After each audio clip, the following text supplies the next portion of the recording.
안녕하세요. 축진망입니다. 토트넘이 에버튼 원정에서 패배하면서 리그 15위에 위치하게 되었습니다. 16위인 에버튼과는 승점 4점 차, 강등권 입스위치와는 승점 8점 차가 되었는데요. 과연 토트넘의 경기는 어땠는지, 에버튼은 토트넘을 어떻게 공략했는지 알아보도록 하겠습니다. 먼저 에버튼의 선발 라인업을 살펴보면 션다이치 체제 때와 대부분의 명단은 비슷하고요. 이 오른쪽 풀백에 원래는 애슐리 형이 주전으로 돼 있는데 오늘 경기에서는 오브라이언이 이 오른쪽 풀백 자리를 차지했습니다. 이 오브라이언이라는 선수가 키가 195예요. 그래서 토트넘의 크로스 공격을 대비할 때도 좋은 자원이고 또 애슐리 형이 나이가 많기 때문에 토트넘의 왼쪽 라인을 좀 견제해보겠다는 의도도 있었던 것 같습니다. 토트넘의 선발 라인업입니다. 토트넘은 거의 사용하지 않았던 3백을 오늘 경기에서 사용했고요. 아무래도 벤 데이비스의 복귀가 좀 컸다고 생각합니다. 일단 저는 이 포스테코글루의 3백 판단, 결과론적으로 보면 실패였다고 생각합니다. 3백이 잘 됐을 때는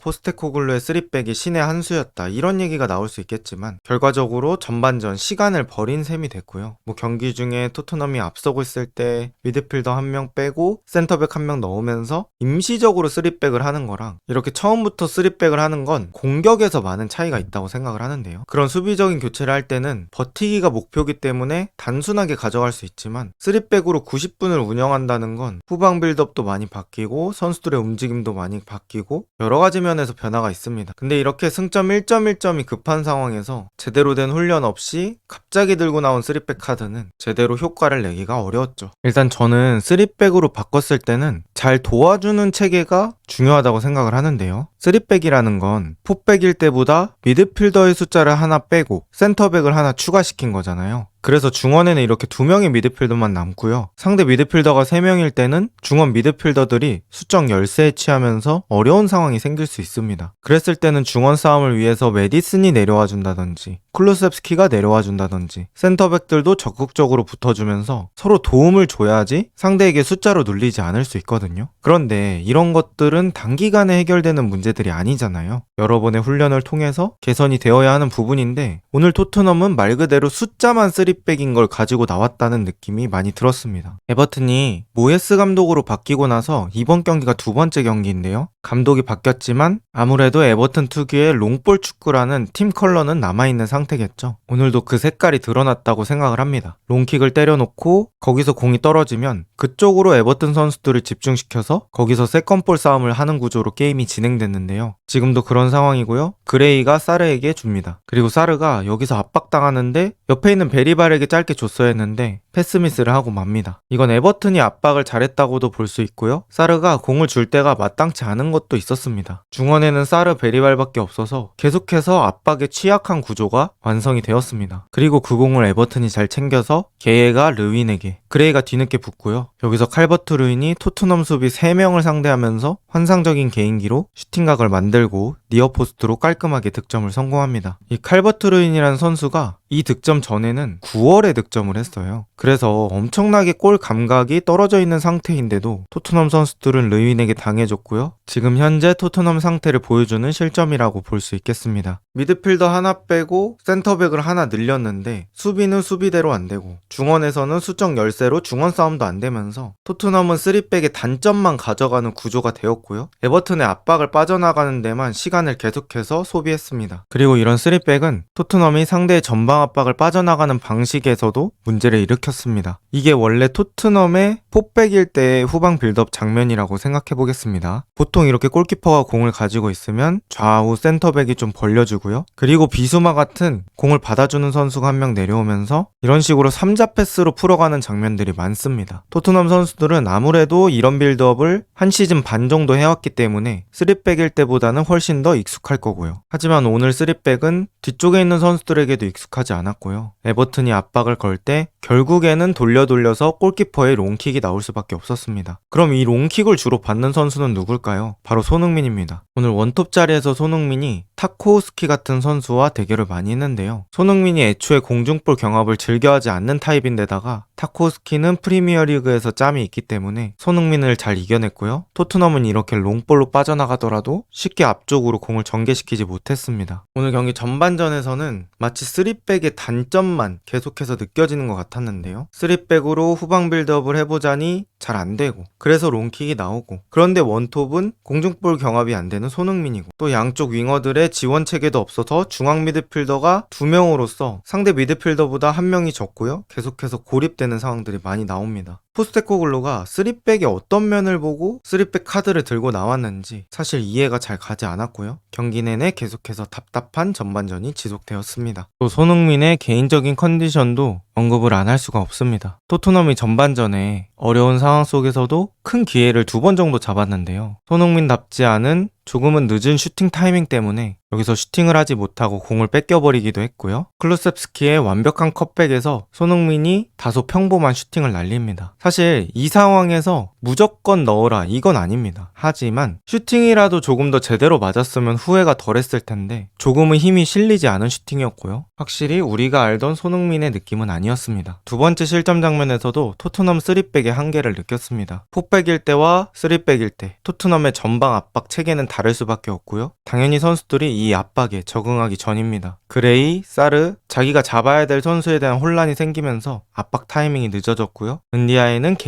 게에는 다시 은디아이 쪽으로 밀어줍니다. 사실 여기서도 토트넘이 막을 수는 있었습니다. 그레이가 은디아이만 잘 따라갔으면 덜 위험하게 만들 수 있었는데 은디아의 스피드가 그레이를 압도해버립니다. 그리고 여기서 은디아의 화려한 개인 능력이 보이는데요. 좌우로 몸을 흔들면서 드라고신의 밸런스를 흔들고요. 그레이가 빠져나갔던 그 공간으로 공을 치고 나갑니다. 그레이가 토트넘에서 아무리 다양한 포지션을 경험했다고 하더라도 또 3백에서 오른쪽 스토퍼 자리는 처음 경험해보기 때문에 전방 압박 과정에서 미숙한 압박이 되었던 것 같습니다. 킨스키가 각도를 잘 좁히면서 나오지만 은디아이가 적절한 슈팅으로 경기를 2대0으로 만듭니다. 토트넘 수비들의 아쉬운 대인 수비, 포스테코글루의 아쉬운 3백 전술 이런 것들이 다 합쳐져서 나온 장면이라고 생각합니다. 이 이후에 포스테코글루는 히샬리송을 투입하면서 4백으로 바꾸고 추격골까지 올리면서 경기를 잘 따라가 봤지만 결국 경기는 3대2로 에버튼이 승리하게 되었고요. 토트넘은 또다시 패배의 쓴맛을 느끼게 되었습니다. 지금 포스테코글루가 조금 안 좋은 상황에 있다 보니까 좀 상황에 쫓겨서 3백이라는 카드를 뽑았던 것 같고요. 이 변화는 결국에는 좋지 않은 결과로 나타났습니다. 또 토트넘이 4백으로 바꾼 이후부터는 득점을 하면서 따라가는 과정이 있었는데요. 전반전 45분을 3백으로 날리면서 후반전에 따라갈 시간 자체가 좀 부족했던 느낌이었습니다. 최근 10경기 단 한 번의 승리만을 거두며 최악의 흐름을 보여주고 있는 토트넘. 과연 포스테코글루는 토트넘에 얼만큼 남아있을 수 있을까요? 그리고 토트넘은 언제쯤 다시 반등할 수 있을까요? 오늘 영상은 여기까지입니다. 좋은 하루 보내세요.